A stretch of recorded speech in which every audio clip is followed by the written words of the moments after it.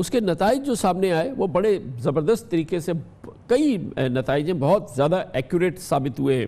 یہ کیسے منعقد ہوتے ہیں اور کیا طریقہ کار رہتا ہے اس کا؟ سب سے پہلی بات تو یہ کہ جو الیکشن سے پہلے جو لوگوں کی اپینین دریافت کی جاتی ہے اس کو سروے یا پری الیکشن پول کہا جاتا ہے. جو ایگزٹ پول کی جو بات کی جا رہی ہے، ایگزٹ پول کا لفظ تو انڈین میڈیا نے بھی استعمال کیا، پاکستانی میڈیا بھی یوز کرتا ہے، لیکن الیکشن کمیشن آف انڈیا کے مطابق ایگزٹ پول کرنے کی ممانعت ہے وہاں پہ. یعنی آپ کسی ووٹر سے باہر نکلتے ہوئے یہ نہیں پوچھ سکتے کہ اس نے کس پارٹی کو ووٹ دیا. جو سرویز ہوتے ہیں، سرویز میں یہ دیکھا جاتا ہے کہ سیمپل جو ہے وہ کتنا ریپرزینٹیٹیو ہے. یعنی وہ جو اگر انڈیا یا پاکستان جیسے ممالک کی ہم بات کرتے ہیں تو وہاں پہ لوگ جو ہے ذات پات کی بیسس پہ ان کی تقسیم ہے، وہ اربن رورل بیسس پہ ان کی تقسیم ہے، وہ کتنے خواندہ یا ناخواندہ ہیں اس پہ ان کی تقسیم ہے، جنس کی بنیاد پہ تقسیم ہے، یہ ساری چیزیں. اور پھر عمر کے لحاظ سے وہ ان کی کس ایج بریکٹ میں آتے ہیں، ڈیموگرافک فیکٹرز کیا ہیں. تو آپ اپنے سیمپل کو جتنا ڈیموگرافکلی ریپرزینٹیٹیو بنا سکتے ہیں وہ آپ کا رزلٹ اتنا ہی بہتر آتا ہے. اور یہی ایک ٹیکنیک ہوتی ہے جو استعمال ہوتی ہے. اگر ہم اس دفعہ کی انڈیا کے جو الیکشن کو دیکھیں اس میں کہ ظاہری بات ہے کہ جب آپ اس کے ٹوٹل ووٹرز کو دیکھتے ہیں 60% اس کا ٹرن آؤٹ تھا ووٹرز کا. یہ ایک ہیوج ٹرن اوور ہے. اور اس کے لحاظ سے آپ صرف سیمپل کی سائز پہ نہیں جا سکتے، اس میں اس کو یہ دیکھنا ہوتا ہے کہ کتنا ریپرزینٹیٹیو ہے.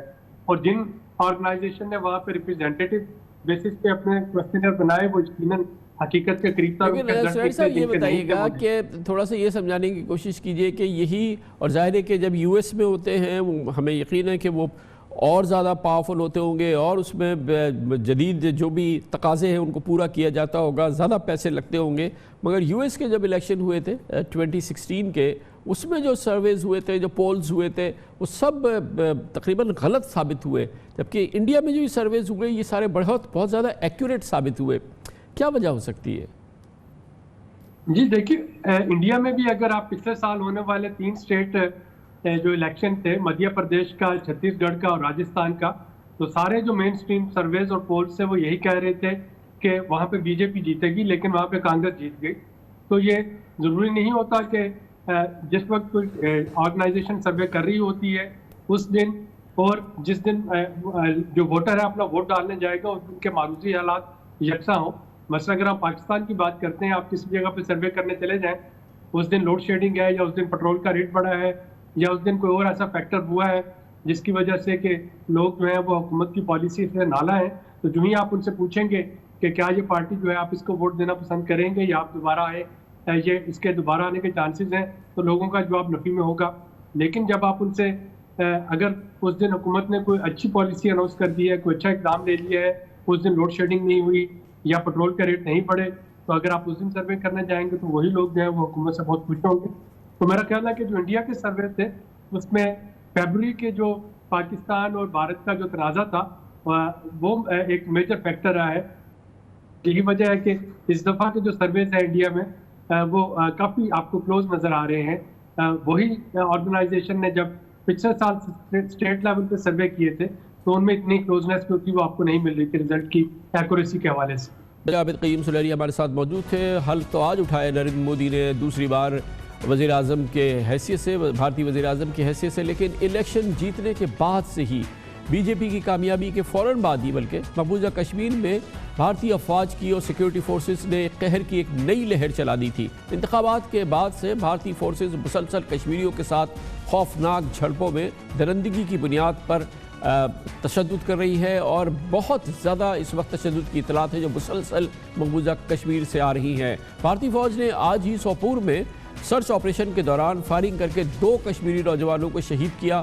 بھارتی فوج الیکشن کے بعد پچھلے 5 روز میں مختلف اضلاع میں شہید کمانڈر برہان الدین وانی کے قریبی ساتھی ذاکر موسیٰ سمیت 5 نوجوانوں کو شہید کر چکی ہے.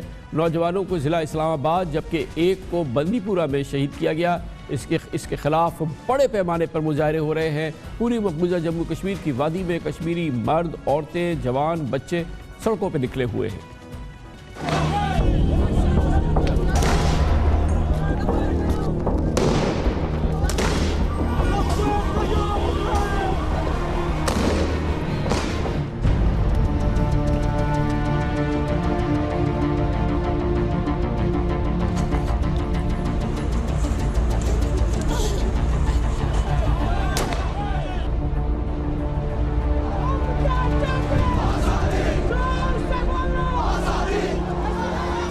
ایک اور بڑا واقعہ کل بھی پیش آیا تھا، جب شوپیاں اور کلگام میں بھارتی فوج نے محاصرے کے دوران تشدد اور غیر انسانی سلوک کے خلاف احتجاج کرنے والے کشمیریوں پر براہ راست سیدھی فائرنگ کر دی تھی، جس سے ایک نوجوان شہید اور 90 سے زیادہ لوگ زخمی ہو گئے تھے۔ کشمیر میڈیا سروس کے مطابق کل شوپیاں میں کشمیریوں نے 2 حریت پسندوں کو بھارتی فوج کے گھیرے میں اس سے چھڑایا، جس کے بعد قابض فوج اور کشمیریوں میں شدید جھڑپیں ہوئی، اور عینی شاہدین کہتے ہیں کہ بھارتی فوج نے پیلٹ گنز کا استعمال کیا، جن کے چھروں سے درجنوں لوگوں کی بینائی متاثر ہوئی ہے۔ ایک بار پھر بھارتی بربریت کی یہ مثال سامنے آئی ہے۔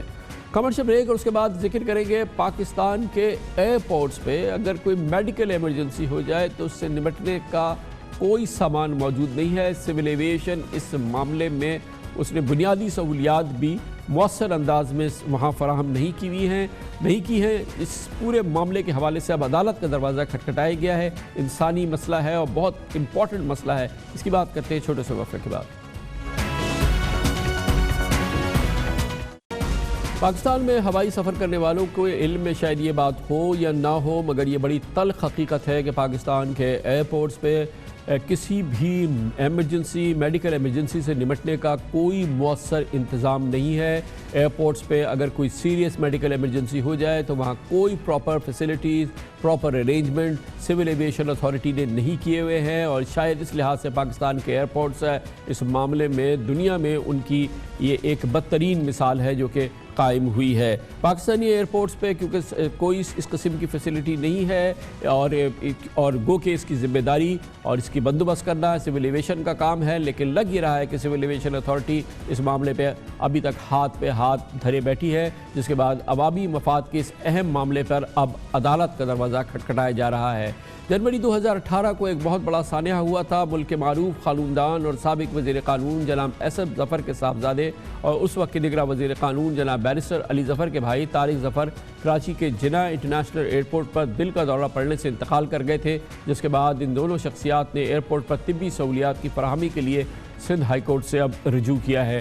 بیرسٹر علی ظفر کی پٹیشن میں کہا گیا ہے کہ کراچی کے ایئرپورٹ پہ CAA کی جانب سے کسی ڈاکٹر، ہنگامی طبی امداد اور ضروری آلات کا انتظام نہیں کیا گیا، جس کی وجہ سے طارق ظفر کو دل کا دورہ پڑنے پر طبی امداد نہیں دی جا سکی اور وہ خالق حقیقی سے جا ملے۔ پٹیشن کے مطابق سول ایویشن ایئرپورٹس پر مسافروں کا خیال رکھنے کی اپنی ذمہ داری پوری کرنے میں ناکام رہی ہے۔ اگر ایئرپورٹ پر طبی سہولیات اور آلات موجود ہوتے تو طارق ظفر کی زندگی بچائی جا سکتی تھی۔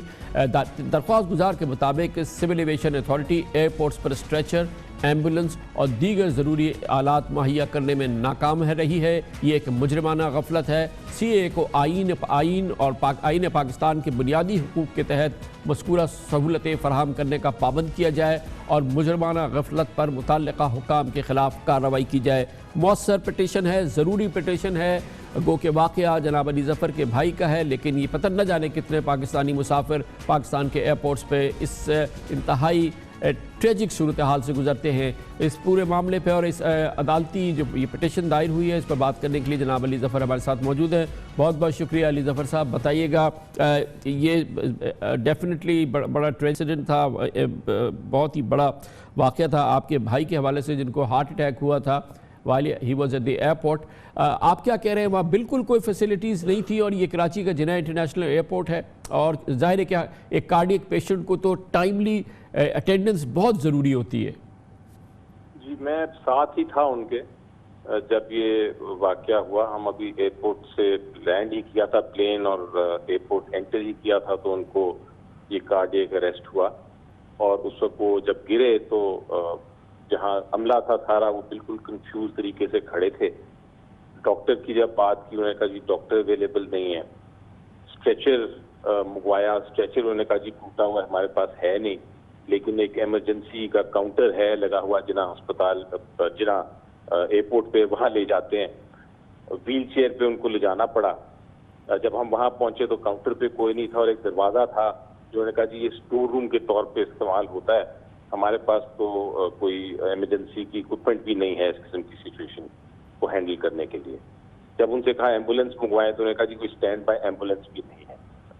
اس کے بعد ڈاکٹر 20 منٹ بعد ڈاکٹر آئے اور ان کے پاس ایک وہ چھوٹا وہ جو ایک پلاسٹک کا ڈبہ ہوتا ہے فرسٹ ایڈ کا وہ تھا، جس کے اندر کوئی میرا خیال ہے چھوٹی موٹی دوائیاں تھیں لیکن کوئی کسی قسم کا بھی اس ایمرجنسی کو، ہارٹ اٹیک کی جو ایک بڑی کامن ایمرجنسی ایئرپورٹس پہ ہوتی ہے، اس کی کوئی ٹریٹمنٹ کے لیے کوئی ایسا اکوپمنٹ نہیں تھا.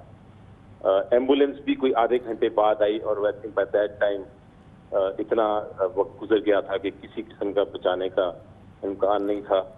طارق ظفر صاحب، تو اب آپ نے جو پٹیشن فائل کی ہے علی صاحب، اس کے ذریعے اب آپ پابند کروانا چاہتے ہیں عدالتی حکم کے ذریعے سول ایویشن کو کہ یہ انسانی ضرورت یہ تو ویسے ہی ہونا چاہیے کہ اب پراپر میڈیکل ایمرجنسی سے نمٹنے کا پراپر ارینجمنٹ سول ایویشن کرے تمام ایئرپورٹس پہ، اب آپ عدالت کے ذریعے یہ چاہتے ہیں؟ جی بالکل، یہ ایک فنڈامنٹل رائٹ ہے. اب ان کی تو وفات ہو گئی، لیکن اب فیوچر میں جو بہت سارے حادثے ہو رہے ہیں. ابھی ریسنٹلی 10 دن پہلے بھی مجھے اطلاع ملی کہ کسی کو اسی طرح اٹیک ہوا تھا ایک ایئرپورٹ پہ، اور وہ پھر کوئی ایسی ایمرجنسی فیسلٹیز نہیں تھی. آپ کسی بھی انٹرنیشنل ایئرپورٹ پہ چلے جائیں تو ہر 5 منٹ بعد ایک اکوپمنٹ لگی ہوتی ہے، جس طرح ایک فائر ایکسٹنگوشر لگے ہوتے ہیں دیوار پہ، اس طرح یہ ہارٹ اٹیک کو اگر ہو کسی کو تو اس کے لیے جو اکوپمنٹ ہے وہ ساری دیوار پہ لگی ہوتی ہے. کسی کو کسی 3 منٹ کے فاصلے پہ کہتے ہیں کہ یہ ہونی چاہیے. اسی طرح اسٹریچرز، ڈاکٹر آن ڈیوٹی، ایمبولینسز، یہ ساری ایک انٹرنیشنل ریکوائرمنٹ ہے. ہم لوگ جو مسافر ہیں، جو سٹیزنز ہیں پاکستان کے، وہ ایک ٹیکس دیتے ہیں باقاعدہ ایئرپورٹ کا. یقیناً جی آبلیگیشن ہے، ڈیوٹی ہے ان کی آئین کے تحت بھی اور ان کے اپنے قانون کے تحت بھی کہ وہ ہر قسم کا انتظام کریں طبی امداد دینے کا ایمرجنسی میں. لیکن بدقسمتی سے ہم نے کبھی کیا بھی نہیں. اور آپ کو پتہ ہے 2000 میں ایک جی علی ظفر صاحب، یہ آئی ہوپ کہ یہ اب آپ کی پٹیشن کے ذریعے شاید پاکستانیوں کے لیے یہ فیسلٹی سول ایویشن دینے پہ مجبور ہو جائے کہ وہ ایئرپورٹس پہ میڈیکل ایمرجنسی سے نمٹنے کا کوئی انتظام کرے. کمرشل بریک، اس کے بعد ذکر کریں گے دنیا صحافت میں سچی اور شرافت کی اور بہترین صحافت کرنے والے ادریس بختیار، یعنی ہمارے ادریس بھائی آج داغ مفارقت دے گئے کل شب، اور اس طرح سے صحافت کا ایک بہت ہی سنہرا، بہت ہی پیارا سا باب آج کلوز ہو گیا. اس کی بات کرتے ہیں چھوٹے سے وقفے کے بعد. پاکستان کے انتہائی قابل، سینئر اور بہت ہی راست صحافی ادریس بختیار، ہم سب کے ادریس بھائی، مختصر عدالت کے بعد کل کراچی میں انتقال فرما گئے. انا للہ و انا الیہ راجعون. وہ 3 روز سے قومی ادارہ امراض قلب میں زیر علاج تھے، جہاں وہ خالق حقیقی سے جا ملے. آج ان کی تدفین کراچی میں کر دی گئی ہے.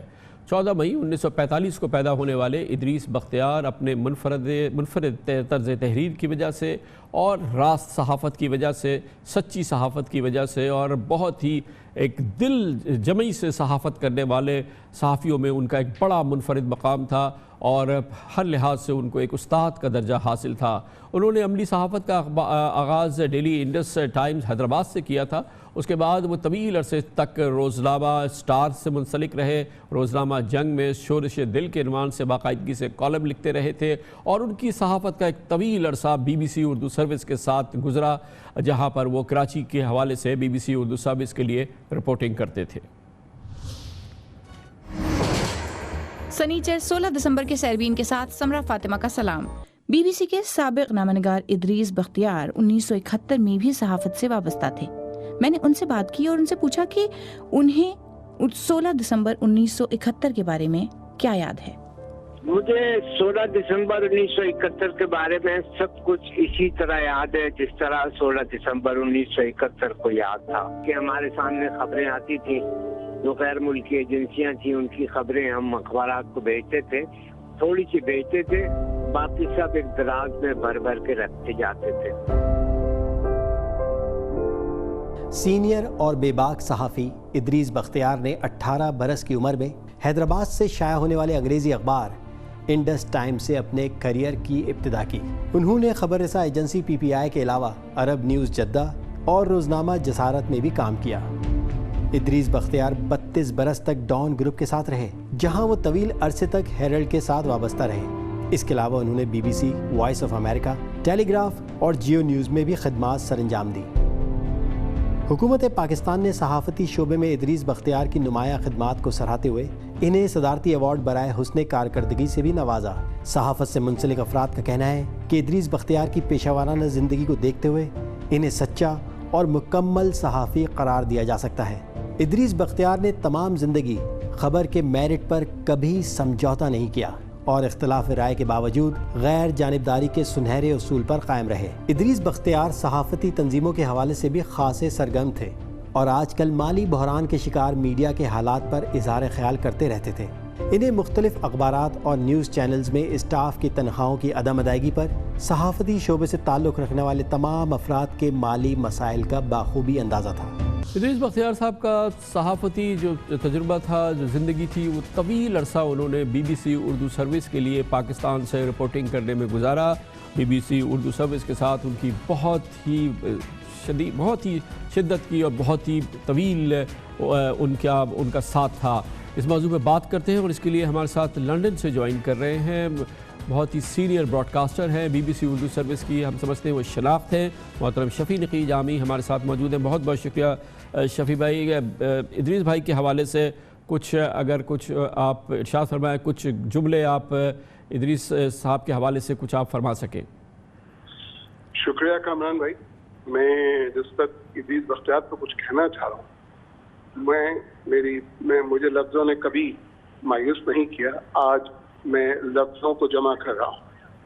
ادریس بختیار کی شفقتیں اور ان کا ذکر کرنے کے لیے میں اپنے آپ کو جمع کر رہا ہوں۔ ادریس بختیار کی شفقتیں، رفاقتیں بہت زیادہ ہیں۔ میرا ان سے تعارف 1974-75 کا ہے، جس وقت کہ میں خود جامعہ کراچی میں تھا، صدر تھا یونین کا، اور اس وقت ادریس بختیار چودھری ظہور الہی کی رپورٹنگ کرنے کے لیے بیٹھے ہوئے تھے۔ میں نے ان کی بلیک اینڈ وائٹ تصویر ان کو دی تھی بعد میں، تو کہنے لگا یہ کہ تمہارے پاس کہاں سے آ گئی؟ میں نے بتایا سر یہ میرے پاس تو میرے ساتھیوں نے بھیجی، لیکن وہ اس سے خاصا خوش ہوئے۔ میں ان کو اس وقت سے جانتا تھا، مجھے نہیں معلوم تھا کہ میرا مقدر اور میری تقدیر ادریس بختیار سے وابستہ ہے۔ BBC میں ان کی رفاقت میں آؤں گا۔ قصہ مختصر کروں تو وہ BBC میں جب آئے بڑے مشفق، بہت ہی شفیق تھے۔ آج جو آپ بڑے صحافی دیکھتے ہیں نا، یا تو ان کے ساتھی ہیں یا ان کے شاگرد ہیں یا ان کو انہوں نے سکھایا۔ میں آپ سے نام لوں، ڈان کے ایڈیٹر ظفر عباس، BBC Urdu service south Asia کے ہیڈ عباس ناصر، اور BBC اردو کے نگراں اور ہیڈ محمد حنیف ناول نگار۔ یہ تو میں چند ایک نام لے سکتا ہوں، لیکن کیا ان کی شفقت! وہ سگریٹ بے تحاشا پیتے تھے، مجھے ان کی سگریٹ پینے کی وجہ سے نچلی سطح پر پیلی ہو گئی تھی، لیکن دل ان کا پیلا نہیں ہوا تھا، دل ان کا ہر وقت شادماں تھا۔ وہ ہر ایک سے بلاتے تھے، بات کرتے تھے، کیا یار کس چیز کو اتنا بڑا ڈرامہ تم نے بنا لیا، یہ لوگ اس کو ایسے کر دیتے، اس کو ایسے کر دیتے۔ اور آپ کو بڑا تعجب ہوگا کہ اس عمر میں وہ جدید ٹیکنالوجی سے نہ صرف آگاہ تھے بلکہ اس پر رہنمائی فرمایا کرتے تھے۔ بہت شکریہ شفیع بھائی، بہت شکریہ۔ ادریس بختیار، ادریس بھائی چلے گئے، ان کی باتیں رہ گئی ہیں۔ کمرشل بریک کے دوران نیوز ہیڈ لائن دیکھیں، جس کے بعد ہم اپنے پروگرام کے باقی کے ساتھ واپس آتے ہیں۔ آپ دیکھ رہے ہیں خبروں، تبصروں اور تجزیات پر مبنی پاکستان کا سب سے معتبر نیوز شو دنیا، کامران خان کے ساتھ۔ گزشتہ سال پاک فوج کے انٹیلیجنس اداروں نے کمال مہارت اور زبردست پروفیشنلزم کا مظاہرہ کرتے ہوئے اپنی صفوں میں ایک عالمی قوت کی انٹیلیجنس سروس کی پینیٹریشن کا سراغ لگایا تھا۔ کمال انداز سے یہ انویسٹیگیٹو کام کیا اور بہت ہی زبردست انداز میں ان صفوں میں، اپنی صفوں میں موجود اس پینیٹریشن کا باقاعدہ پاک فوج کی انٹیلیجنس سروسز نے اس کا اندازہ لگایا، اور پھر بہت ہی زبردست طریقے سے، بہت ہی خفیہ اور بہت ہی پروفیشنل انداز سے، بھرپور انداز میں ان کے تانے بانوں کا پورا سراغ لگایا گیا، جس کے بعد 2 علیحدہ تحقیقات کے نتیجے میں گرفتاریاں ہوئیں، اور اس کے بعد سے یہ تمام اس کی تمام جو نقصانات تھے اس کا اندازہ لگا لیا گیا، اور یہ بھی اندازہ لگا لیا گیا کہ یہ پینیٹریشن کہاں کہاں پھیلی ہوئی تھی۔ اس کے نتیجے میں اب جو تحقیقات ہوئی تھی، اس کے بعد جو پاک فوج کا احتسابی نظام ہے وہ حرکت میں آیا، جس کے بعد کورٹ مارشل ہوئے، اور ان کورٹ مارشلز کے بعد اب سزائیں سنا دی گئی ہیں، اور chief of army staff general Qamar Javed Bajwa نے ان تمام سزاؤں کی توثیق کر دی ہے، جس کے تحت پاک فوج کے ایک سابق ریٹائرڈ لیفٹیننٹ جنرل کو 14 سال قید بامشقت، جبکہ ایک ریٹائرڈ بریگیڈیئر کو اور حساس ادارے سے منسلک ایک سویلین آفیسر کو جاسوسی کے الزام میں پھانسی کی سزا دی گئی ہے۔ ISPR کے مطابق lieutenant general retired Javed Iqbal کو 14 سال قید بامشقت گزارنی ہوگی۔ اس کے علاوہ بریگیڈیئر ریٹائرڈ راجہ رضوان کو پھانسی دی جائے گی اور حساس ادارے کے سویلین آفیسر ڈاکٹر وسیم اکرم کو بھی پھانسی دی جائے گی۔ ISPR کے مطابق مجرمان نے حساس معلومات دوسرے ملکوں کو لیک کی تھی۔ تینوں افسران کا آرمی ایکٹ اور آفیشل سیکرٹ ایکٹ کے تحت ٹرائل کیا گیا تھا۔ پاک فوج کی جانب سے یہ خود احتسابی کا جو نظام کام کرتا ہے اس کی یہ بھرپور مثال ہے۔ امپورٹنٹ بات یہ ہے کہ lieutenant general retired Javed Iqbal جو کہ جب وہ پکڑے گئے وہ ریٹائرمنٹ کی زندگی گزار رہے تھے، لیکن اس سے پہلے وہ پاک فوج کے حساس ترین عہدوں پر انہوں نے خدمات سر انجام دی تھی۔ پاک فوج کے کلیدی ادارے ملٹری آپریشنز کے وہ ڈائریکٹر جنرل رہے تھے، جس کے بعد وہ بھاولپور کے کور کمانڈر تھے۔ گویا کہ وہ تمام کور کمانڈرز میٹنگ میں شریک ہوتے تھے اور پاک فوج کے معاملات کی انتہائی معلومات رکھتے تھے۔ اطلاعات کے مطابق ان کے روابط ایک عالمی قوت کی انٹیلیجنس سروسز سے تھے، اور جس کا نہ صرف یہ کہ سراغ بھی لگایا گیا، اس حوالے سے جو معلومات انہوں نے باہر فراہم کی اس کا بھی پورا اندازہ لگایا گیا، اور پھر اس پورے معاملے کو سمیٹا گیا اور اس کے جو بھی تانے بانے تھے اس کی تہہ تک پہنچا گیا، اور اس طرح سے یہ پینیٹریشن کی جو کوشش تھی یا جو سازش تھی وہ پوری بے نقاب کی پاک فوج کی انٹیلیجنس سروسز نے۔ اسی طرح سے دوسرا گروہ جو تھا یا جو سراغ لگایا گیا اس کا تعلق بریگیڈیئر راجہ رضوان سے تھا، جو کہ جرمنی میں پاکستانی فوج کے ملٹری اٹیچی تھے، جہاں پر ان کا عالمی قوت کی انٹیلیجنس سروس کے ساتھ رابطہ ہوا۔ اطلاعات کے مطابق انہوں نے خفیہ معلومات ان کے حوالے کی، اور یہ بھی پتہ چلا ہے کہ اس حوالے سے ان کا جو رول تھا وہ کافی زیادہ امپورٹنٹ تھا۔ یہی وجہ ہے کہ جب ان کا کورٹ مارشل ہوا تو جو ثبوت سامنے لائی پاکستانی فوج کی انٹیلیجنس سروسز ان کے خلاف ان کو پھانسی کی سزا دی گئی، اور اسی طرح سے ڈاکٹر وسیم اکرم کو، جن کے بارے میں پتہ چلا کہ وہ بھی اسی نیٹ ورک کا ایک حصہ تھے۔ گویا کہ یہ پینیٹریشن تو ہوئی ایک عالمی قوت کی جانب سے، لیکن پاکستان کے انٹیلیجنس اداروں نے نہ صرف اس کا سراغ لگایا، اس کے تمام کرداروں کو بے نقاب کیا، پوری سازش کو بے نقاب کیا، اور ان تمام لوگوں کو گرفتار کیا، ان پر مقدمہ چلایا، اور اب ان کو سزائیں سنا دی گئی ہیں۔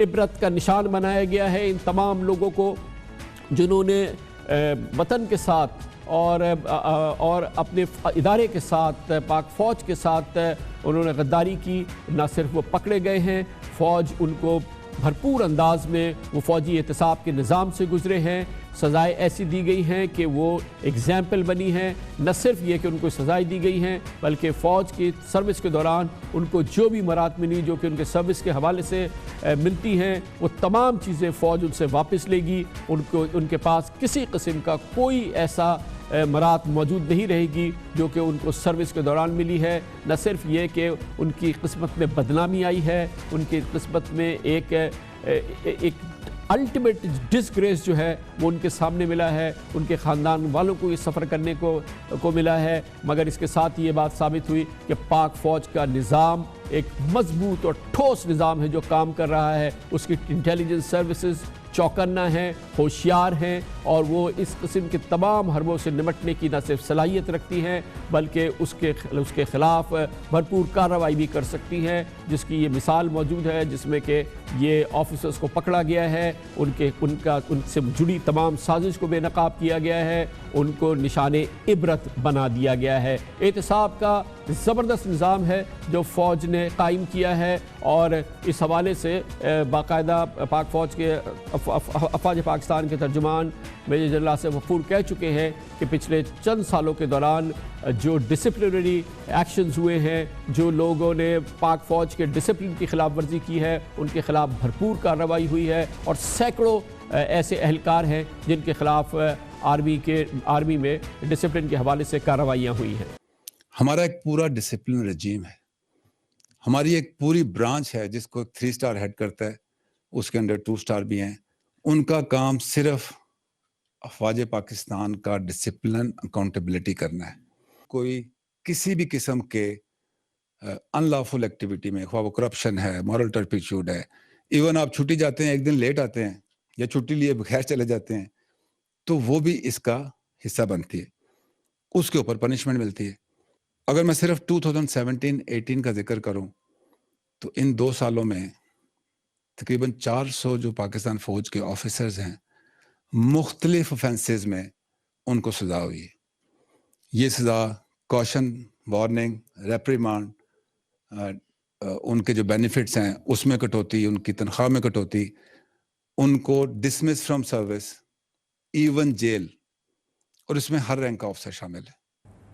احتساب کی ایک بڑی مثال قائم کی ہے پاک فوج نے، اور یہ احتساب کا زمانہ ہے. پاکستان کی پولیٹیکل لیڈرشپ بھرپور احتساب سے گزر رہی ہے. پاکستان مسلم لیگ نون کی حکومت ختم ہو چکی ہے. اسی احتساب کے نظام میں جناب نواز شریف جیل میں ہیں، ان کی حکومت ختم ہوئی ہے.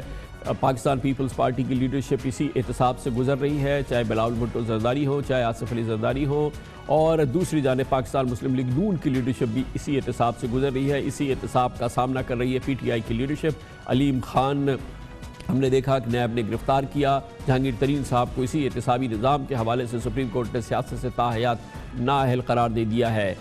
اسی حوالے سے اور اسی بیک گراؤنڈ میں بڑی دلچسپی سے یہ خبر نوٹ کی گئی ہے کہ چیف جسٹس آف پاکستان جناب آصف سعید کھوسہ کی سربراہی میں supreme judicial council supreme court کے سینئر جج جناب جسٹس قاضی فائز عیسیٰ اور سندھ ہائی کورٹ کی جسٹس کے آغا کے خلاف ریفرنس کی سماعت کرے گی، اور 14 جون کو اب باقاعدہ طور پہ بتایا گیا ہے کہ اس ریفرنس کی سماعت ہوگی. یہ کنفرم کر دیا گیا ہے.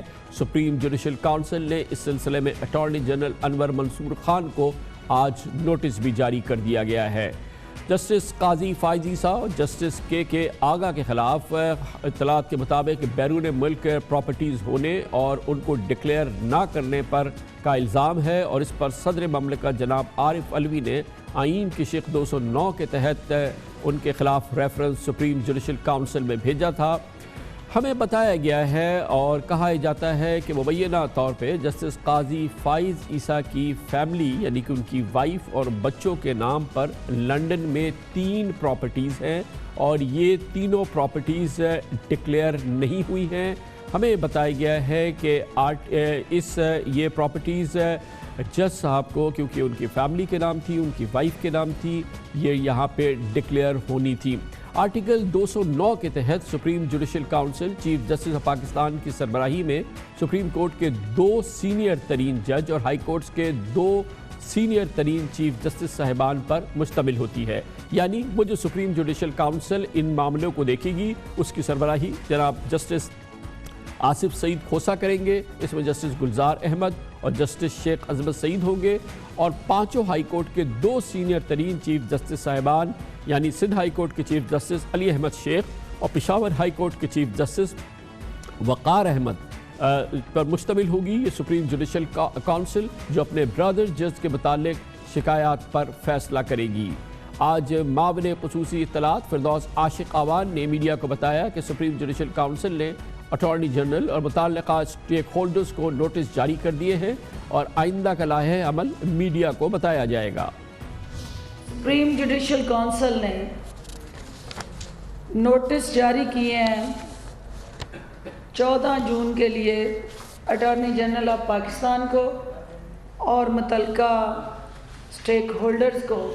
کمپلیننٹ اس میں ہماری منسٹری لا کی طرف سے، حکومت کی طرف سے منسٹر لا جو ہے ان دونوں ریفرنسز کے حوالے سے آپ کو اپڈیٹ بھی کرنے جا رہے ہیں، اور سپریم جوڈیشل کونسل کی ہدایات کی روشنی میں آگے جو وے فارورڈ ان کی طرف سے آئے گا حکومت پاکستان کو، وہ میڈیا کو بریف بھی کیا جائے گا، اپڈیٹ بھی کیا جائے گا، کیونکہ ان کی کارروائی جو ہے ان کیمرہ ہے. بتایا گیا ہے کہ ان جج صاحبان کے حوالے سے جو دستاویزات حاصل کی گئی ہیں وہ متعلقہ برطانوی اداروں سے، لنڈن کے متعلقہ پراپرٹی کے اداروں سے، ان کاؤنسلز کے متعلقہ اداروں سے دستاویزات حاصل کی گئی ہیں جس میں یہ پراپرٹیز ثابت ہوئی ہیں۔ ہمیں یہ بھی بتایا گیا ہے کہ یہ تمام کام اس احتسابی سیل نے کیا ہے جو اس وقت ملک میں احتساب کے حوالے سے کام کر رہا ہے، جس کو اس حوالے سے شکایات ملی تھی اور اس نے شکایات کی جانچ پڑتال کی، جس کے بعد یہ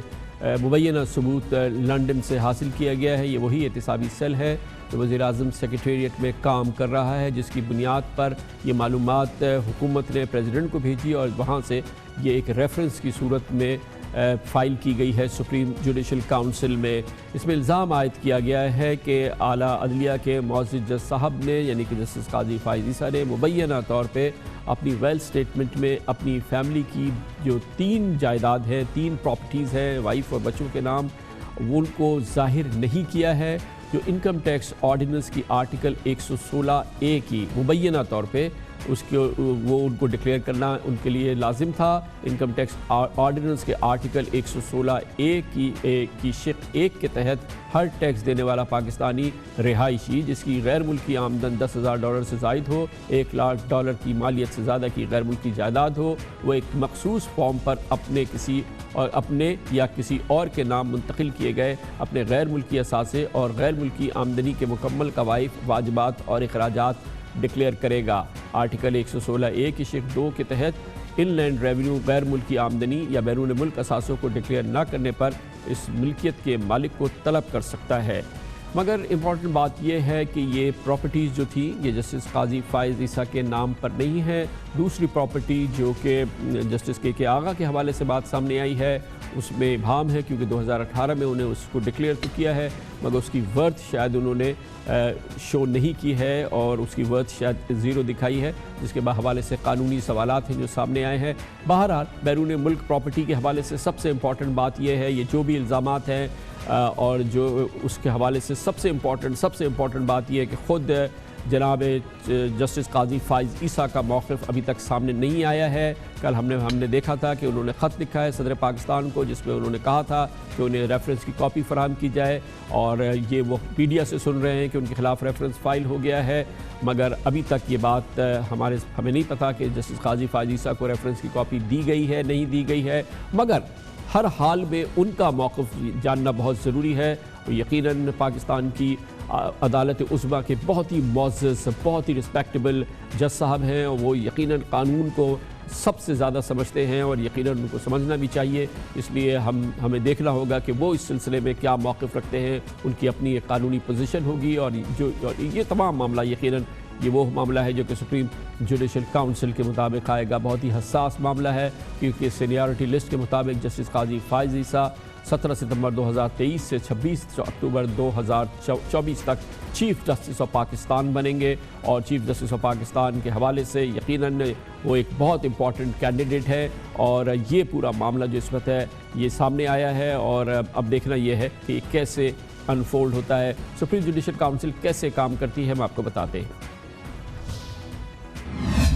سپریم جوڈیشل کونسل 1962 میں بنی تھی اور 57 سال کے دوران 1971 میں مغربی پاکستان ہائی کورٹ کے جسٹس شوکت علی کو اور پچھلے سال اسلام آباد ہائی کورٹ کے جسٹس شوکت عزیز صدیقی کو مس کنڈکٹ پر برطرف کیا گیا۔ پچھلے مہینے لاہور ہائی کورٹ کے جسٹس فروخ عرفان نے استعفیٰ دے دیا۔ جسٹس فروخ عرفان کا نام پیناما لیکس میں آف شور کمپنیاں بنانے والوں میں شامل تھا اور ان کے خلاف سپریم جوڈیشل کونسل میں ریفرنس زیر سماعت تھا۔ اکتوبر 2016 میں سپریم کورٹ کے جسٹس اقبال حمید الرحمان قبل از وقت مستعفی ہو گئے تھے۔ اسلام آباد ہائی کورٹ کے چیف جسٹس کے طور پر ان کی غیر قانونی بھرتیوں اور تعیناتیوں کو سپریم کورٹ نے کالعدم قرار دے دیا تھا، لیکن اس سے پہلے کہ ذمہ داران تک بات پہنچتی جسٹس اقبال حمید الرحمان نے استعفیٰ دے۔ بہت ہی نازک اور حساس معاملہ ہے، اس پر ہم بات کرتے ہیں اور اس کے لیے ہمیں جوائن کر رہے ہیں نامور قانون دان بیرسٹر سلمان اکرم راجہ۔ بہت بہت شکریہ بیرسٹر صاحب، آپ نے گفتگو سنی، بہت حساس معاملہ ہے، میڈیا میں پچھلے 3-4 دن سے مسلسل یہ سامنے آ رہا ہے۔ آپ فرمائیے گا کہ اگر ان خبروں کو ہم مان بھی لیں کہ یہ معاملات جو ہیں یہ 2 معزز جج صاحبان کی ان ڈکلیئرڈ پراپرٹیز کے حوالے سے ہیں جو کہ شاید سامنے آئی ہیں، یہ ہمیں یقیناً پتہ ہے کہ جو جسٹس قاضی فائز عیسی صاحب کے حوالے سے بات سامنے آئی ہے، یہ جو پراپرٹیز کے بارے میں بتایا جا رہا ہے یہ ان کی وائف اور ان کے بچوں کے نام پر ہے، جو کہ آئی تھنک فارن سٹیزن ہے. جج صاحب کے نام پہ یہ پراپرٹیز نہیں ہے. لیکن آپ بتائیے گا کہ کیا یہ مس کنڈکٹ میں آتا ہے یہ معاملہ، اس کی کیا قانونی اہمیت ہے؟ اور یقیناً ہمیں جج صاحب کے سب سے امپورٹنٹ بات یہ ہے کہ ہمیں جسٹس قاضی فائز عیسیٰ کا جو موقف ہے اس حوالے سے وہ ہمیں نہیں پتہ ہے، ان کی پوزیشن ہمیں نہیں پتہ ہے، اور وہ ظاہر ہے کہ وہ اس کے بغیر یہ بات مکمل بھی نہیں ہو سکتی. لیکن بہرحال کیونکہ یہ چیز سامنے آ گئی ہے تو ہم اس کا ایک احاطہ کر رہے ہیں قانونی لحاظ سے، اور اس میں کوئی شک نہیں ہے کہ جسٹس قاضی فائز عیسیٰ انتہائی معتبر اور انتہائی رسپیکٹڈ ہمارے سپریم کورٹ کے بہت ہی معزز سینئر ترین جج میں سے ایک ہیں. جی کامران صاحب، بالکل آپ نے درست فرمایا. قاضی صاحب کی زندگی ایک بے مثال قسم کی شفافیت پر مبنی ہے، اور میرے لیے بہت ہی یہ افسوسناک لمحہ ہے یہ تمام واقعہ جو ہو رہا ہے. لیکن بالکل قانون کے مطابق اور واقعات کے مطابق ہمیں توقع رکھنی چاہیے کہ فیصلہ ہوگا سپریم جوڈیشل کونسل کے سامنے. قانون اگر میں مختصراً عرض کر دوں اس طرح سے ہے، ایک شخص کو اپنے بچوں اور بیوی کے نام جو جائیداد ہے وہ صرف اسی صورت اپنے گوشوارے میں ویلتھ سٹیٹمنٹ میں ڈکلیئر کرنی ہے اگر وہ جائیداد اس کے فراہم کردہ پیسے سے حاصل کی گئی ہو، اور جو بچے اور بیوی ہیں وہ اس کو بطور بے نامی دار رکھتے ہوں. یعنی کہ وہی شخص یہ ڈکلیئر کرے، یہ اظہار کرے اپنی ویلتھ سٹیٹمنٹ میں کہ اگرچہ یہ جائیداد میری بیوی یا بچوں کے نام ہے لیکن در حقیقت میں اس کا مالک ہوں، اس کے لیے رقم میں نے فراہم کی اور وہ محض بے نامی دار ہیں. ایسی صورت اگر ہو تو پھر لازم ہے کہ ڈکلیئر کیا جائے. لیکن بیرسٹر صاحب ایک چیز مجھے اس سے پہلے کہ آپ آگے جائیں مجھے یہ بتا دیجئے کہ آپ نے کہا کہ ایک شخص چاہے وہ شخص پبلک آفس ہولڈر ہو اور چاہے وہ شخص سپریم کورٹ کا جج ہو، سب کے لیے ایک ہی قانون ہے کہ پبلک آفس ہولڈر کے لیے یہ لازم نہیں ہے کہ واٹ ایور کوئی بھی پراپرٹی، کوئی بھی ایسٹ اس کی فیملی کے، اس کے بچوں کے یا اس کی بیوی کے نام پر ہے اس کو ہر حال میں ڈکلیئر کرنا ہے. Is this not the case? دیکھیں اس وقت بات ہو رہی ہے ٹیکس کے قانون کے تحت. اگر اس کے علاوہ کسی قانون کا اطلاق ہے تو وہ میری نظر میں نہیں ہے، میں نہیں سمجھتا کوئی اور ایسا قانون ہے. اور خاص طور پہ اگر یہ صورتحال ہو کہ بیوی اور بچوں نے خود ڈکلیئر کی ہوئی ہو تو پھر بالکل ہی معاملہ ختم ہو جاتا ہے. لیکن اس وقت سوال صرف یہ ہے کہ ٹیکس کے قانون کے تحت کیا ذمہ داری تھی ایک شخص پر کہ وہ اپنی بیوی اور بچوں کے نام جائیداد کا اظہار کرے اپنی سٹیٹمنٹ میں. اس کے حوالے سے قانون بالکل واضح ہے کہ جب تک کہ وہ ان کو بے نامی دار قرار نہ دے اور جب تک یہ نہ کہے کہ یہ در حقیقت میری ہے یہ جائیداد، اس وقت تک اس جائیداد کا ایک بار پھر یہ جاننا چاہوں گا، ہم اس معاملے سے تھوڑا سا ہٹتے ہیں، لیکن یہ بتائیے گا کہ سرکاری ملازم کے لیے، پبلک آفس ہولڈر کے لیے یا عدلیہ کے ججز کے لیے کوئی اور اس کے لیے رولز آف بزنس نہیں ہے، قانون نہیں ہے ڈیکلیریشنز کے حوالے سے؟ ایک عام پاکستانی کی انکم ٹیکس قوانین کے لحاظ سے جو ڈیکلیریشنز ہیں اور ایک جو پبلک آفس ہولڈر کی ہے وہ سیم ہے، یا اس کے لیے کوئی اضافی ذمہ داریاں اس پر عائد نہیں ہوتی؟ دیکھیں جو تو افسران سول سروس کے قانون کے تحت آتے ہیں، سول سرونٹ کے زمرے میں آتے ہیں، ان پر ہیں. سول سروس کے قانون میں ریکوائرمنٹس ہیں ڈیکلیریشن کی، لیکن سپریم کورٹ کے جج صاحبان سول سروس کے قانون کے تحت نہیں آتے. اب اگر سپریم کورٹ کا کوئی انٹرنل کوڈ آف کانڈکٹ ہے تو وہ اپنی جگہ، میرے ذہن میں اس وقت نہیں ہے کہ اس میں ایسی کوئی بات ہو کہ ٹیکس کے قانون سے ماورا یا بڑھ کر کوئی ڈیکلیریشن کرنی ہے. لیکن اس بارے میں حتمی بات نہیں کہوں گا. لیکن اس وقت جو ریفرنس دائر کی گئی ہے وہ اس بنیاد پر بظاہر نہیں کی گئی کہ سپریم کورٹ کے کسی اندرونی قاعدے کی خلاف ورزی ہوئی ہے. بات یہ کہی جا رہی ہے کہ ٹیکس کے قانون کی خلاف ورزی ہوئی ہے. ان پر لازم تھا کہ وہ اپنی وائف کا جو ڈیکلیریشن ہے، یہ جو پراپرٹیز بیرون ملک پراپرٹیز ہیں، اور یہ ہمیں بتایا گیا ہے واللہ عالم بالصواب، لیکن کیونکہ بہت ہی امپورٹنٹ ذریعے نے بتایا تو صحیح ہوگی کہ 3 پراپرٹیز ہیں، ایک وائف کے نام پر ہے اور 2 بچوں کے نام پر ہیں، اور تینوں لنڈن کی پراپرٹیز ہیں. اور اس حوالے سے تمام دستاویزات جو ہیں وہ اکٹھی کی گئی ہیں اور وہ اس ریفرنس کا حصہ ہیں، جس میں یہ بتایا جا رہا ہے کہ یہ ہے تو مگر جج صاحب نے کسی جگہ پہ اس کا ذکر نہیں کیا ہے. ان کو نہیں ضرورت ذکر کرنے کی ٹیکس کے قانون کے تحت، میں یہ عرض کر رہا ہوں. بالکل ضرورت نہیں ہے. ٹیکس کا قانون اس حوالے سے واضح ہے کہ ان پراپرٹیز کا اظہار بچے یا بیوی خود کریں گے، لیکن جج صاحب نے صرف اس صورت میں ان کا اظہار کرنا تھا اگر وہ یہ کہتے کہ ان پراپرٹیز کا در حقیقت مالک میں ہوں. اگر ایسی صورت نہیں ہے تو ان کا اظہار کرنا ان کے لیے بالکل ضروری نہیں تھا. تو اب یہ معاملہ جائے گا سپریم جوڈیشل کاؤنسل میں، اور ہم نے دیکھا ہے کہ وہ کارروائی وہاں طول بھی کھینچ جاتی ہے. تو آبویسلی وہاں دونوں جج صاحبان جو ہوں گے یہ اپنے آپ کو ڈیفینڈ کریں گے. کیا یہ کسی لائر کو بھی ہائر کر سکتے ہیں یا خود ہی ڈیفینڈ کریں گے؟ یہ کیسے پروسیس ہوتا ہے سر؟ جی لائر بالکل اپوائنٹ کیا جا سکتا ہے. حالیہ ماضی میں جو معاملات چلے ہیں سپریم جوڈیشل کاؤنسل کے سامنے اس میں وکلاء پیش ہوئے ہیں، یہ ممکن ہے، لیکن اگر وہ چاہیں تو وہ خود اپنا دفاع بھی کر سکتے ہیں.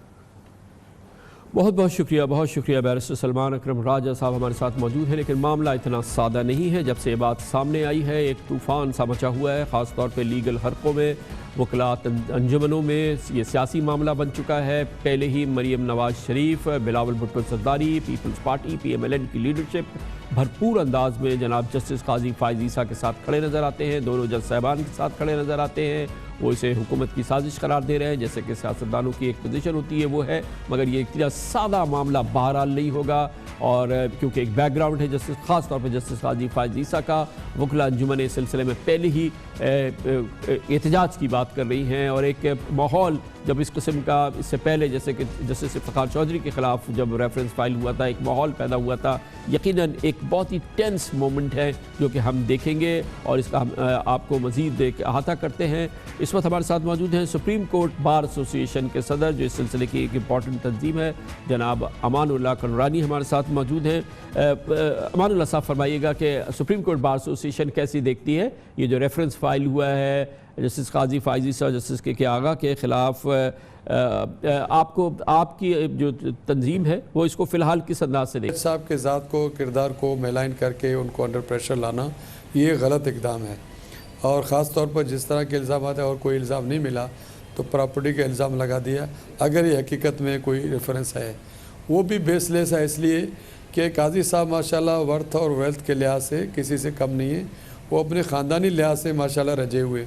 ان کے والد پاکستان کے موومنٹ کے بڑے لیڈر تھے، اور اس وقت سے لے کر آج تک قاضی صاحب کی اپنی جائیداد، ان کے والدین کی جائیداد، پھر ان کے محترمہ اہلیہ محترمہ کے بارے میں بات کی گئی ہے. اس کو میں ذاتی طور پر میں جانتا ہوں کہ ان کے اپنی برادری ہے، کھوسا برادری، ان کی اپنی زمینیں ہیں سندھ اور بلوچستان میں، بہت بڑی زمیندار ہیں. ان کا وہ انڈیپینڈنٹ ہیں. ان کی اگر کوئی باہر جائیداد ہے بھی تو اس کا قاضی صاحب سے کوئی تعلق نہیں ہوگا. یقیناً وہ خاتون ہے، اس کے اپنی جائیداد بہت بڑی ہے. تو اس طرح کے چیزوں کو بلا وجہ لوگوں کو ذہنوں میں کنفیوژن کریٹ کرا جا رہا ہے کہ کوئی شاید ایسا کوئی آمدن ہے جو ظاہر نہیں کیا گیا ہے. وہ تو خاتون ہے، اگر اس کے نام سے ہے تو وہ اپنے انڈیپینڈنٹ ہے، اس کے اپنے ذرائع آمدن ہے. اس کے بعد اس کا قاضی صاحب سے کیا تعلق بن سکتا ہے؟ اور قاضی صاحب کے خلاف اس طرح کا مہم اور پروپیگنڈا کیوں کیا جا رہا ہے؟ تو کیا رسپانس ہوگا آپ کے خیال میں سپریم کورٹ بار ایسوسی ایشن کا، آپ کی ایسوسی ایشن کا، دوسری بارز کا؟ اور یہ تو تمام بارز اب اس سلسلے میں متحرک نظر آ رہی ہے، بار کاؤنسل بھی متحرک ہے. کیا آپ کو لگ رہا ہے، کیا ایکسپیکٹڈ رسپانس ہے؟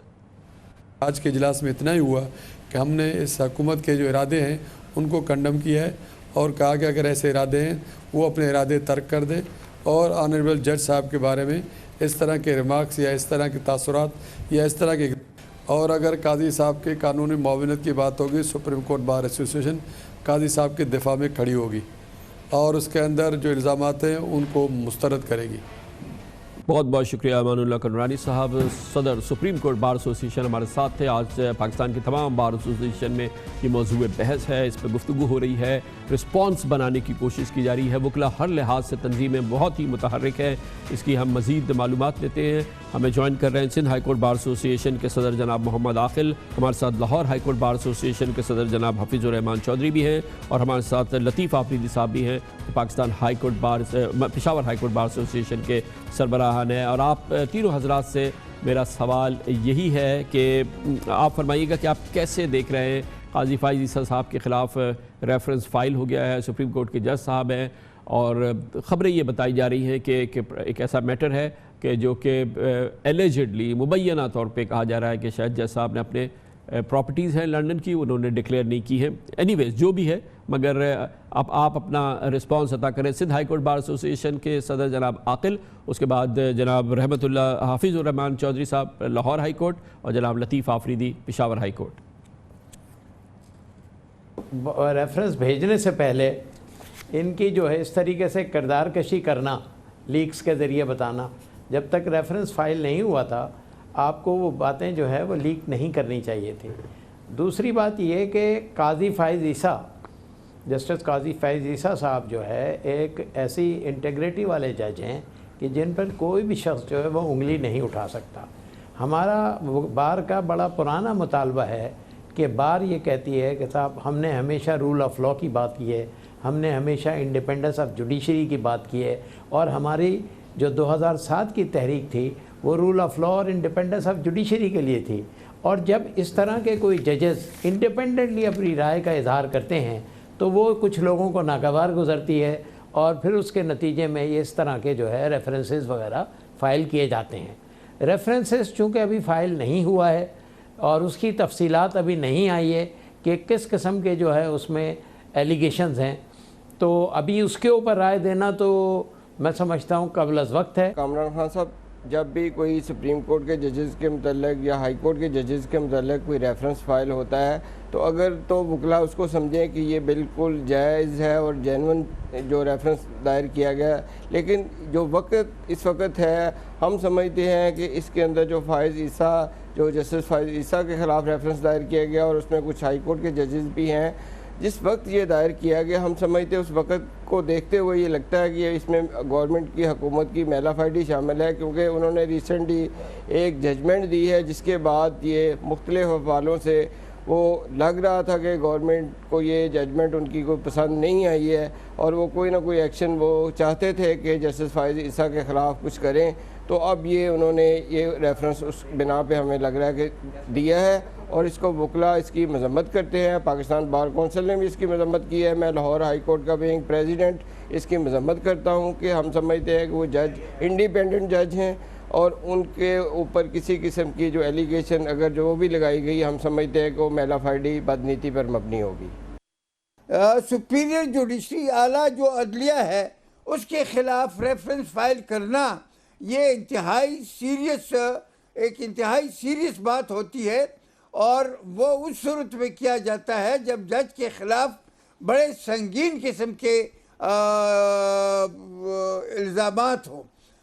تو قاضی عیسیٰ صاحب تو بطور جج وہ بڑے اسٹریٹ فارورڈ, بڑے آنیسٹ, بڑے لا ابائڈنگ, بہت سخت قانون کے مطابق وہ کیس کرتے رہتے ہیں. یہ رد عمل تھا پشاور ہائی کورٹ بار ایسوسی ایشن, لاہور ہائی کورٹ بار ایسوسی ایشن اور سندھ ہائی کورٹ بار ایسوسی ایشن کا. کمرشل بریک, اس کے بعد ذکر کریں گے نیب نے آج ریفرنس فائل کر دیا ہے, لگتا ہے کھنگال ڈالا ہے سندھ اسمبلی کے اسپیکر آغا سراج درانی کا. جائیدادوں کے اربوں روپے کی جائیداد, کئی 100 کلو سونا, گھڑیاں اور نہ جانے کیا کیا, جو کہ جناب آغا سراج درانی کی آمدن یا ان کے اثاثے ان سے کسی طرح کی مسابقت نہیں نکلتی ہے, وہ سب نیب سامنے لے آئی ہے. بھرپور ریفرنس فائل کیا ہے اسپیکر سندھ اسمبلی کے خلاف. اس کی بات کرتے ہیں چھوٹے سے وقفے کے بعد. نیب نے آج اسپیکر سندھ اسمبلی آغا سراج درانی کے خلاف کراچی کی احتساب عدالت میں ایک ریفرنس دائر کر دیا ہے, اور بہت ہی مضبوط ریفرنس سے بادی نظر آتا ہے. آغا سراج درانی پر آمدن سے زائد اثاثے ہیں, غیر قانونی بھرتیوں کے الزامات ہیں, سندھ اسمبلی کی نئی بلڈنگ میں تعمیرات کے دوران گھپلے کے الزامات علیحدہ ہیں. نیب نے آغا سراج کو ایسا لگتا ہے کہ پوری طرح سے کھنگال دیا ہے, ان کے اربوں روپے کے غیر ظاہر شدہ اثاثوں کا سراغ لگایا ہے. آغا سراج درانی کی اہلیہ, بیٹا, 4 بیٹیوں, 1 بھائی اور نوکروں سمیت 20 ملزمان کو ریفرنس میں شامل کیا ہے. ملزمان پر 1 ارب 60 کروڑ روپے کی کرپشن کا الزام لگا ہے.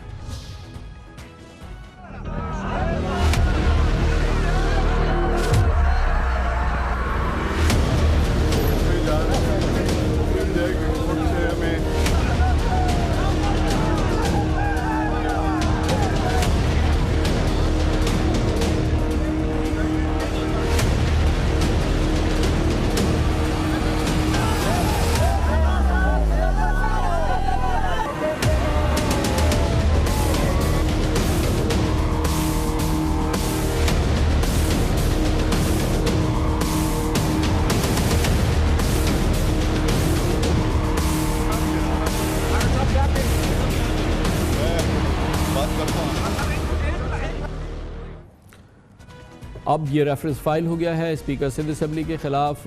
اس پر ہم بات کرتے ہیں. اس کے لیے ہمارے ساتھ موجود ہیں ہمارے نمائندے خصوصی اختیار کھوکر. بہت بہت شکریہ اختیار کھوکر صاحب. بڑا ضخیم ریفرنس ہے یہ آپ کے پاس موجود ہے, مگر کیا بیسکلی کیا الزامات لگے ہیں اسپیکر صاحب پہ؟ کیا چیزیں نیب کہتی ہے کہ اس نے ثابت کی ہیں؟ کس طرح سے ثابت کی ہیں؟ خان صاحب, وہ نیب یہ کہتی ہے کہ آغا صاحب نے جو ڈکلیئر کی ہیں اپنے اثاثے وہ 8 کروڑ روپے کے ہیں. نیب کا یہ کہنا ہے کہ آغا صاحب کے پاس 1 ارب 72 کروڑ روپے کے اثاثے ہیں. یعنی کہ ان کی جو انکم ٹیکس ڈیکلیریشن ہے وہ 8 کروڑ روپے کی ہے, لیکن ان کے اپنے نام, ان کے فرنٹ مین اور بے نامدار جو ان کے ملازمین ہیں زیادہ تر, ان کے نام پہ جتنے بھی اثاثے ہیں وہ ان کی مالیت 1 ارب 72 کروڑ روپے کی ہے. تو اس طرح وہ کہتے ہیں کہ 1 ارب 60 کروڑ روپے کے تقریباً اثاثے جو ہیں وہ ان کے غیر قانونی جو انہوں نے ڈکلیئر نہیں کی. اب اس میں اس ریفرنس میں 8 ان کے گھر کے جو لوگ ہیں, ان کے فیملی ممبرس ہیں, ان کو نامزد کیا گیا ہے, اور 12 جو افراد ہیں وہ ان کے یا ملازمین ہیں یا دوسرے پرائیویٹ لوگ ہیں جن کو نامزد کیا گیا ہے. اس میں اہم بڑی دلچسپ قسم کی معلومات ہے کافی. خاص طور پہ کہا گیا کہ جو تقریباً 1 ارب روپے کے جو اثاثے ہیں وہ بے نامدار لوگوں کے ہیں, جن میں زیادہ تر ان کے ملازم ہیں. تو ان میں جیسے پتہ ہے کہ آغا صاحب جس گھر میں رہتے ہیں اپنے میں, تو کراچی میں اس میں خیابان تنظیم پہ ان کا گھر ہے جس پہ وہ رہائش پذیر ہیں. وہ کہہ رہے ہیں کہ وہ بھی ایک محمد عرفان نام کے شخص ہے, اس کے نام پہ یہ الاٹ ہوا, انہوں نے خریدا, لیکن شروع سے آغا صاحب رہتے ہیں. آغا صاحب کا کہنا ہے کہ جی میں کرائے پہ رہتا ہوں. جب ان سے پوچھا گیا بھائی کہ کرایہ نامہ ہے آپ کے پاس, تو کرایہ نامے کا کوئی معاہدہ نہیں ہے. ان کی اہلیہ جو نائب صاحبہ ہے وہ جس گھر میں رہتی ہیں خیابان مجاہد پہ, وہ بھی ایک گارڈ ہے طفیل احمد شاہ مدیجی شہر کا, اس کے نام پہ وہ پلاٹ خریدا گیا 3 کروڑ روپے کا. اچھا, اس گارڈ نے جب وہ پلاٹ خریدا تو اس کو پھر ایک دوسرا ڈرائیور ہے لوکل گورنمنٹ ڈپارٹمنٹ کا مٹھا خان, انہوں نے 4.5 کروڑ روپے کی, اس نے بھی اس کی مدد کی, پے آرڈر اس کا بھی آ گیا. تو پھر اس پہ تقریباً 4.5 کروڑ روپے کا ایک گھر بنگلہ بنا. اب نیس پاک سے انہوں نے اسیس کرایا ہے نئے والوں نے کہ جی اس کی تقریباً 7-8 کروڑ روپے کی مالیت ہے, اور اس میڈم کے نام پہ تقریباً 10 کروڑ روپے کا اثاثے ہیں. تو اس طرح ان کی بیٹیاں, ان کے بیٹا شہباز, ان کے نام پہ بھی اثاثے ہیں. اب اس ریفرنس یہ کہا بتایا گیا ہے کہ جب ان سے پوچھا گیا کہ بھائی یہ آپ اثاثے کہاں سے لائے, تو ان کا یہ کہنا ہے کہ جی ہم نے زیادہ تر ایگریکلچر جو انکم ہے, ان کی انکم ٹیکس, ان سے بتایا کہ جی ہم نے اس سیونگ سے بنایا ہے. لیکن انہوں نے ABR اور ریونیو ریکارڈ سے جو ان کی جو اثاثے اور جو مالیت بتائی ہے, ان میں یہ کہا ہے کہ یہاں تو ان کے پاس ایگریکلچر زمینیں تھیں نہیں, بیٹیوں کے پاس خاص طور پہ, اور ان کی انکم اتنی نہیں تھی کہ اتنے اثاثے وہ بنا سکتے ہیں. ایک جن لوگوں کے نام پہ یہ اثاثے ہیں وہ کیا کہتے ہیں؟ وہ کہتے ہیں کہ یہ ہمارا اثاثہ ہے اور ہم نے مثال کے طور پہ ہم آغا صاحب سے لے لیتے ہیں کوئی کرایہ, یہ ہمارے گھر میں رہ رہے ہیں. تو آفٹر آل یہ بڑا امپورٹنٹ ہے نا, یہ کیسے کہہ سکتے ہیں کہ کسی کے نام پر ہے مگر دراصل یہ آغا صاحب کیا ہے یا ان کے فیملی کی پراپرٹی ہے یا اثاثہ ہے, کسی اور آدمی کے نام پر ہے, کسی گارڈ کے نام پر ہے, کسی کک کے نام پر ہے, کسی کے نام پر ہے, وہ ہوا کرے, لیکن یہ کیسے آپ ثابت کریں گے کہ یہ آغا صاحب کا ہے؟ ہاں جی خان صاحب, ان میں سے جو زیادہ تر جو لوگ ہیں وہ تو نیب کے پاس پیش نہیں ہوئے. مثلا جیسے ابھی اس میں بتایا گیا ہے کہ ایک جو شخص ہے گلزار امن جو مٹھائی فروش ہے کراچی کا, ان کے اکاؤنٹ سے تقریباً 60 کروڑ روپے کی ٹرانزیکشن ہوئی ہے. اور الزام یہ ہے کہ آغا صاحب کی بیٹیوں کے نام پہ جو فلیٹ اور جائیدادیں خریدے گئی ہیں اس کے بیٹے کے نام پہ, ان کی پیمنٹس ان اکاؤنٹ سے ہوئی ہے, تو وہ نیب کے سامنے پیش نہیں ہوئے. اسی طرح جو آغا صاحب کے ایک دوسرے بھائی ہیں آغا مسیح, ان کے اکاؤنٹ میں ان کا ایک ڈرائیور ہے آغا صاحب کا منور, انہوں نے ایک زمین ہے ضلع ملیر میں, ان کو فروخت ہوئی, تو ان کی جو پیمنٹ ہے وہ آغا مسیح کے اکاؤنٹ میں آئی. وہ آغا مسیح کہتا ہے کہ یہ میں نے امین کے طور پر یہ مجھے پیسے ملے ہیں, وہ بھی پیش نہیں ہوئے. ایک گارڈ جو ہے وہ طفیل امن وہ پیش ہوا, انہوں نے کہا کہ جی مجھے تو پتہ ہی نہیں ہے, میرا تو کوئی تعلق نہیں ہے اس اکاؤنٹ سے, اور کس طرح یہ پے آرڈر ہوا, کس طرح یہ بنگلہ خریدا گیا. تو 2 گارڈ اور ایک ڈرائیور وہ پیش ہوئے جو مطلب اس سے وہ اون نہیں کرتے. ٹھیک ہے, چلیں یہ بھی ریفرنس چلے گا تو پھر دیکھا جائے گا. کمرشل بریک, اس کے بعد ذکر کریں گے بجٹ کی تیاری ہے. کل بھی ہم نے آپ کو بتایا ظاہر ہے کہ سخت بجٹ ہوگا اور حکومتی مراد کس کو ملے کیا نہ ملے اس کی بڑی تگدو ہو رہی ہے. روایتاً پاکستان میں ایکسپورٹس بڑھانی ہے, ٹیکسٹائل کے شعبے کو بہت بڑی مراد ملتی ہے, کیا اس کو مراد ملتی رہے یا نہیں, اور کس طریقے سے پاکستان کے بجٹ میں 1500 ارب روپے زیادہ اور اکٹھے ہونے وہ کیسے ہوں گے, اس کی بات کرتے ہیں چھوٹے سے وقفے کے بعد. روایتی طور پر تقریباً ہر حکومت کے بجٹ میں گنجائش کم ہوتی ہے کہ مراد دی جا سکے, مگر جو بھی مراد ہوتی ہیں عموماً وہ مراد پاکستان میں ٹیکسٹائل سیکٹر کی جھولی میں گرتی ہیں, کیونکہ خیال یہ ہے کہ ایکسپورٹ بڑھانے کے لیے ٹیکسٹائل سیکٹر کا بڑا کلیدی کردار ہے, اس لیے اس کے ناز اور نخرے اٹھانے پڑتے ہیں, اٹھائے جاتے ہیں, ٹیکس چھوٹ دی جاتی ہے, کئی مراعات ملتی ہیں. لیکن پچھلے 6 سال سے پاکستان کی ایکسپورٹس بھی اپنی جگہ منجمد ہیں اور پاکستان کی ٹیکسٹائل ایکسپورٹ بھی تقریباً $13.5 ارب سے آگے نہیں بڑھ رہی ہیں۔ پچھلے ایک سال میں گو کہ پاکستان کی کرنسی کی شرح بھی تقریباً 40% کم ہو چکی ہے۔ پاکستان میں ٹیکسٹائل سیکٹر انتہائی مراعات یافتہ سیکٹر ہے۔ اس کو جو ہے زیرو ریٹڈ سیکٹر کہلاتا ہے، یعنی ٹیکسٹائل کی ایکسپورٹ پر کوئی برآمدی ٹیکس نہیں لیا جاتا۔ ٹیکسٹائل کا شعبہ فائنل ٹیکس رجیم میں آتا ہے۔ ایکسپورٹ کی سیل پر صرف 1% GST دیتے ہیں یہ لوگ۔ ٹیکسٹائل سیکٹر کو دیگر صنعتوں سے 10% سستی بجلی ملتی ہے، 25% سستی گیس یہ لوگ ان کو ملتی ہے۔ ٹیکسٹائل مشینری کی امپورٹ پر کسٹم ڈیوٹی نہیں لی جاتی، صرف 5% ود ہولڈنگ ٹیکس یہ دیتے ہیں۔ ٹیکسٹائل کے شعبے کو FLTF یعنی لانگ ٹرم فائنینسنگ کے ذریعے قرض ملتا ہے جو صرف 5% شرح سود پہ ملتا ہے۔ پھر انہیں ایکسپورٹ ری فائنینس یعنی کہ ERF کی پر شرح سود میں بھی صرف 2% ان کو اویلیبلٹی ہوتی ہے۔ گویا کہ مراد در مراد ہے ٹیکسٹائل کی 12 مختلف آئٹم پہ DLTL یعنی کہ drawback of local taxes and levies ان کو ملتا ہے، اور یہ بھی ان کو ایک ظاہر ہے کہ یہ مراد میں شامل ہے۔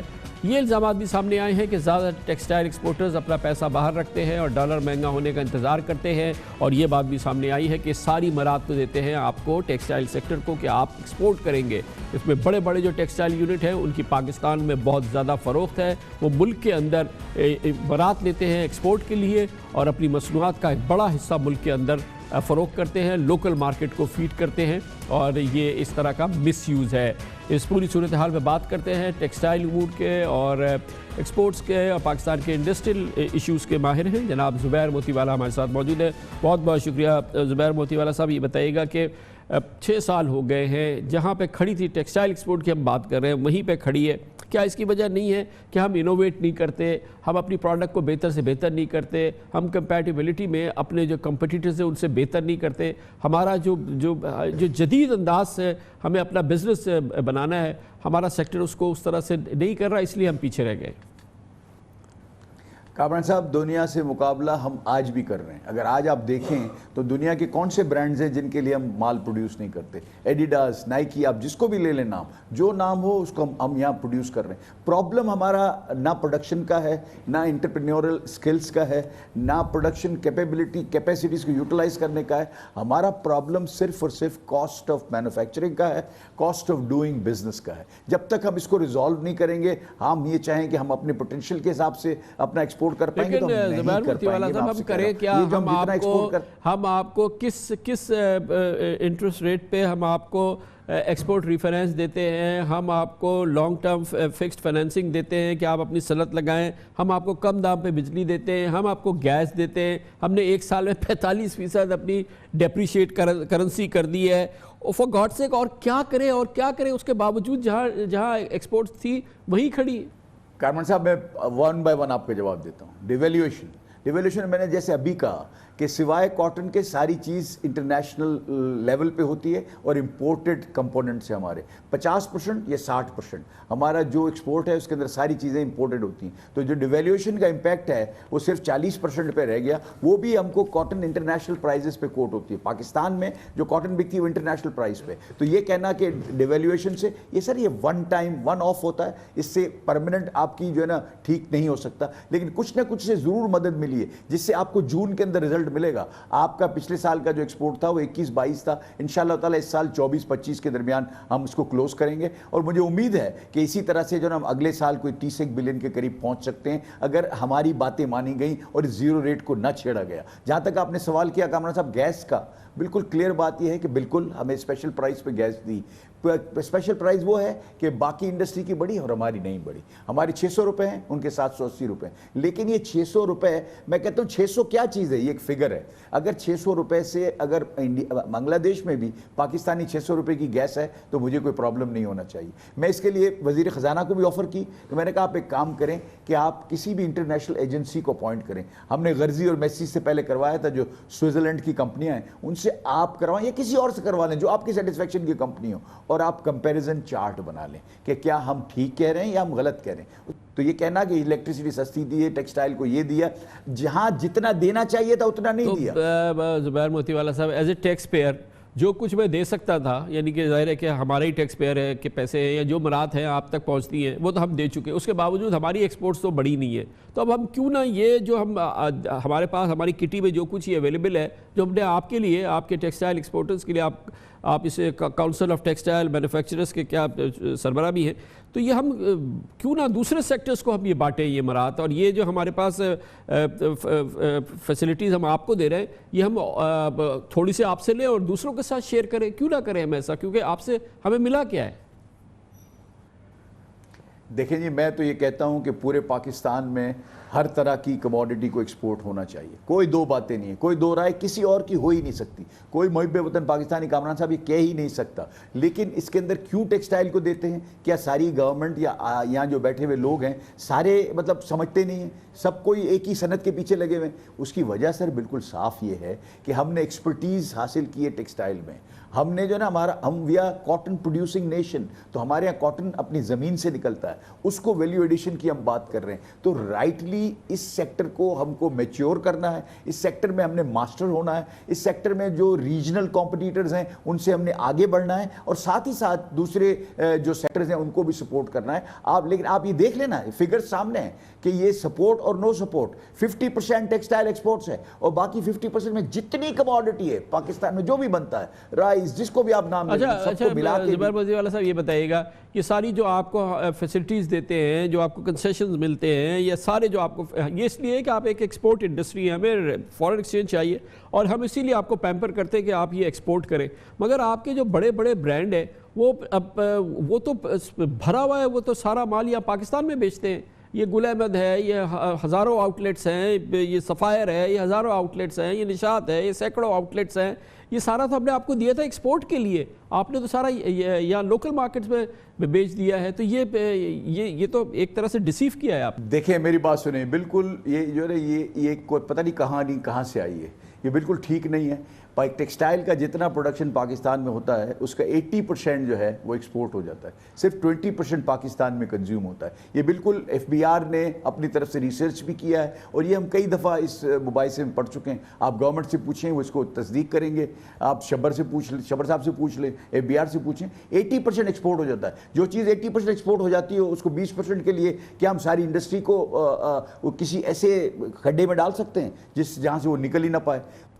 بہت بہت شکریہ. زبیر موتی والا ہمارے ساتھ موجود تھے. پاکستان کے لیے اکانومی سب سے بڑا مسئلہ ہے، اور پھر حکومت کا بڑا دار و مدار ہے کہ جو انڈاکیومنٹڈ اکانومی ہے کسی صورت سے وہ ڈاکیومنٹ ہو جائے، اور جو اسکیم ایمنسٹی اسکیم حکومت لائی ہے اس کو کامیاب کیا جائے. آج اس کی کیمپین کا آغاز کیا ہے. خود وزیر اعظم نے آج ایک خصوصی پیغام میں کہا ہے کہ ایمنسٹی اسکیم کو کامیاب بنانا اشد ضروری ہے، یہ بہت اچھی اسکیم ہے.